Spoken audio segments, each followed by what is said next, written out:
رسول الله صلى الله عليه وسلم: إذا أحب الله عبدا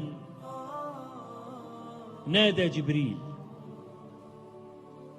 فقال: يا جبريل إني أحب فلانا فأحبه. يا له من عبد أن يكون مذكورا عند الملك، فلان ابن فلان، عبد يمشي على الأرض بقدمين مذكور عند الملك، هذا شرف باذخ.